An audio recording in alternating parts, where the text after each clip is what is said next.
The Nailbiter. Dr. Stevens was late for work.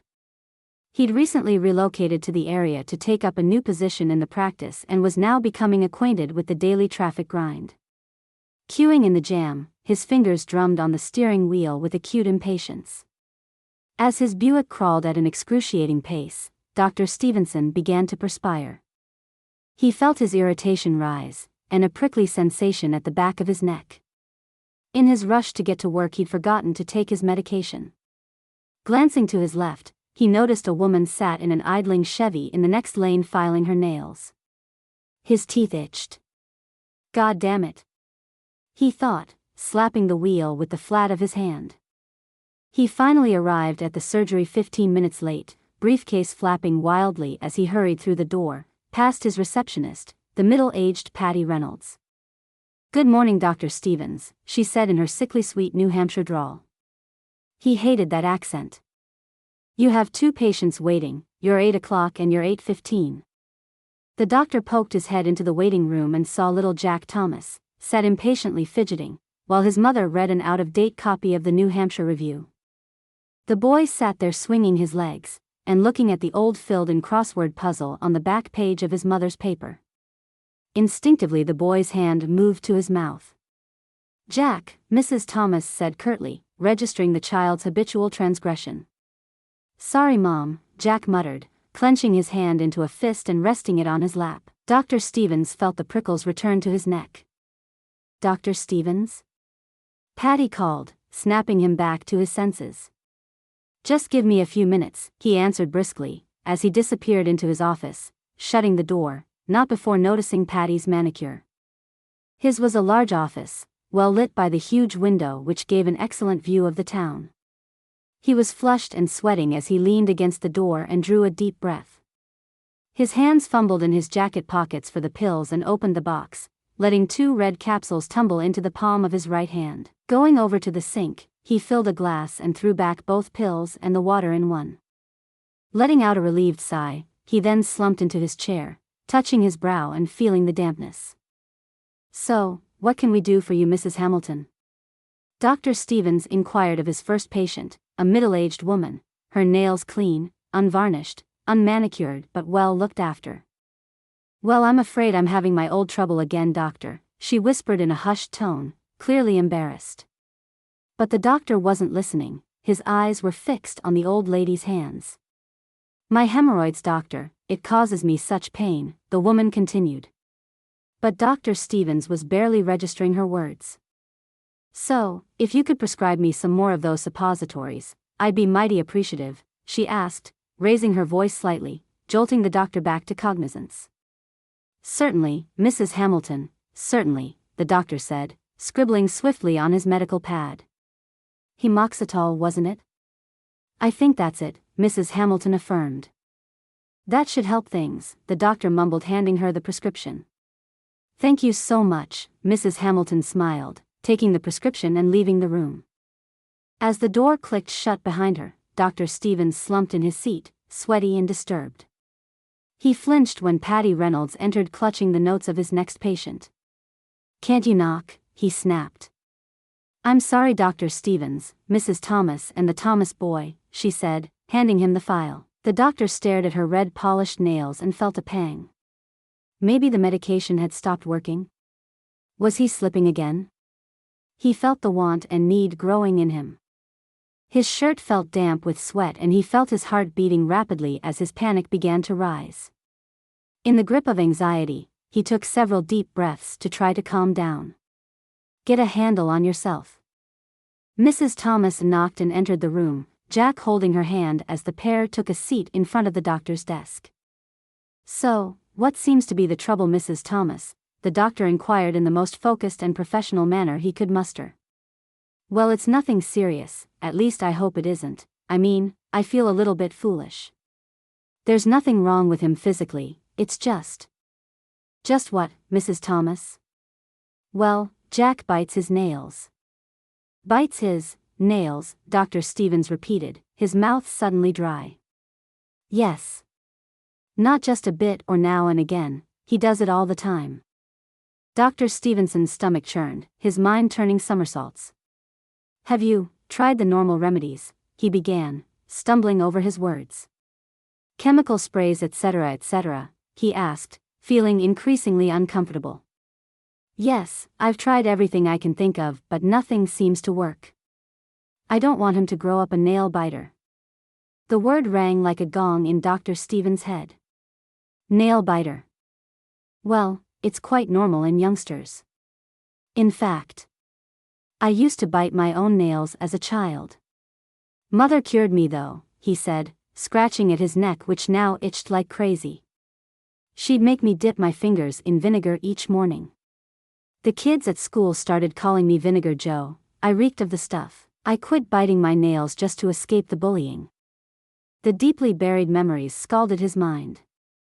My, that's awful, I'm so sorry, Mrs. Thomas empathized.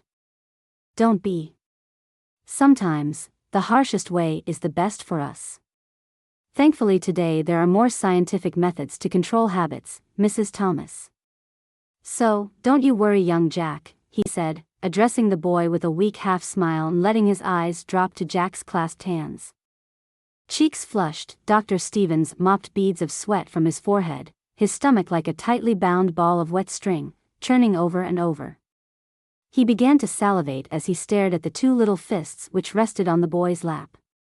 He scratched at his neck again, unable to resist the impulse.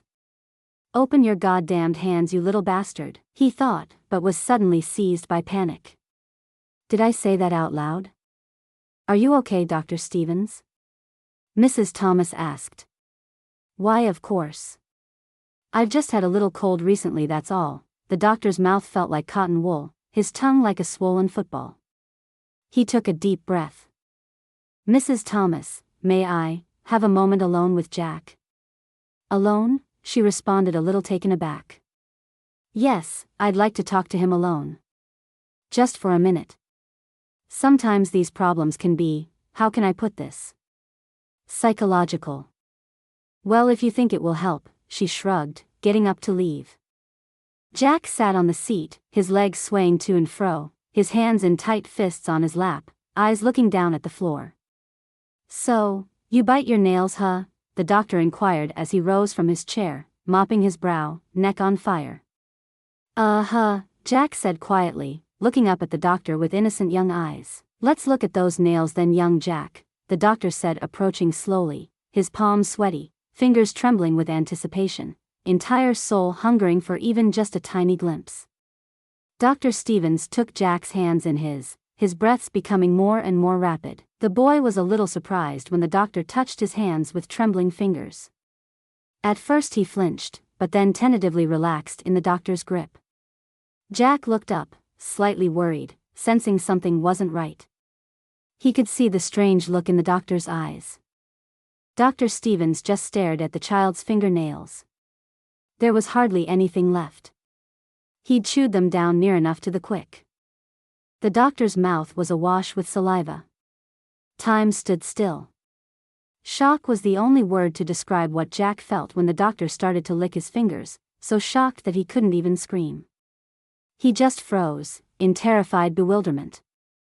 Then the doctor started to bite the stubs of Jack's nails, the drool flowing freely and running warmly down the boy's wrist. Jack's fingers were sore and it hurt him. But still he didn't scream, not until the doctor fumbled in his briefcase and pulled out the scalpel. Then he screamed the loudest, most piercing scream he could, louder than anything he ever thought possible. Everyone in the waiting room was jolted by the shriek. His mother hesitated for a split second before the feeling of dread had attacked her like a sucker punch to the stomach. Her little Jack was in danger. She jumped from her seat and rushed past the patients who looked around at each other, visibly disturbed. Patty Reynolds too had raced from her desk to Dr. Stevens' office. Inside, Jack struggled with the doctor who was trying to pin him down and secure his left arm. Stop struggling, you sniveling little shit, he shouted at Jack. The doctor had slowly gained control and now had the limb nicely pinned to the desk and was pressing Jack's palm down firmly, his small fingers splaying out in a starburst shape. With the knife poised to cut, and Jack looking directly into his bloodshot eyes, pleading for mercy, Patty Reynolds burst through the door, quickly followed by Mrs. Thomas. Doctor? What in God's name? The doctor looked up and Patty caught the full power of his demented stare. Mrs. Thomas screamed. As the doctor hesitated, Jack twisted and struggled to escape. Dr. Stevens felt his grasp slipping. He grabbed at Jack's right arm. He couldn't be without those fingers, those beautiful ragged nails, and sank his teeth into Jack's right hand. The boy screamed in pain as the doctor bit down hard, teeth ripping through his flesh, crunching the bones and severing 3 of his fingers. Patty Reynolds grabbed the doctor's shoulder, attempting to pull him off the boy. The doctor staggered backwards as he struggled with her, knocking over his chair. Freeing his wrist from Patty's hand, Dr. Stevens slashed at her with the scalpel, and she fell backwards, hands in front of her face. He stepped toward Jack, who cowered on the floor, his mangled hand bleeding heavily. The doctor wanted Jack's nails and he screamed and shrieked, mouth dripping with blood. "Come here, you little bastard." Dr. Stevens approached slowly, scalpel raised, looming over the terrified boy, poised to strike, when a blood-stained hand grabbed his ankle.